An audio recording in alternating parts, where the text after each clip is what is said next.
Nous avons dit dans la vidéo précédente qu'il fallait remplacer les liaisons parallèles entre deux classes d'équivalence cinématique par la liaison équivalente.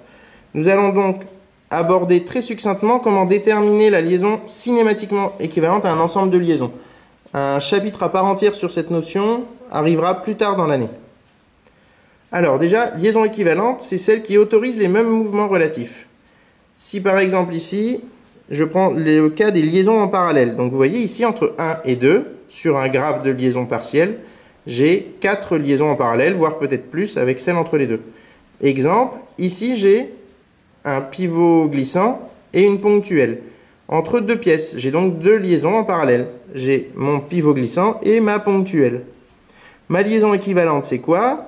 Ici, je peux, d'après celle-là, glisser et tourner. D'après celle-là, je ne vais plus pouvoir tourner puisque je dois maintenir le contact. Vous pourrez me dire, elle peut se soulever. Oui, mais si ça se soulève, je n'ai plus contact. Donc je n'ai plus de liaison. Donc si je modélise la liaison, c'est que le contact est imposé. Et donc je ne peux plus que me translater.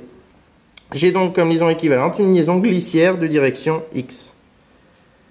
Si je prends des liaisons en série, alors c'est un cas qui nous arrivera moins et qu'on verra plutôt plus tard dans l'année.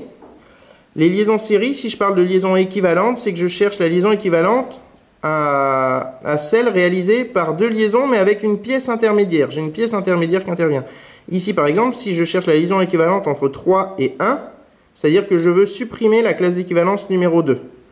Je veux la supprimer pourquoi? Je ne sais pas, ça dépend de l'exercice. Et ici, j'ai une rotule et un appui-plan. Donc finalement, je peux tourner 3 par rapport à 1, évidemment, et en plus, il peut translater. Donc finalement, je peux translater dans deux directions et tourner dans les trois directions. J'ai donc une liaison équivalente ponctuelle entre 1 et 3.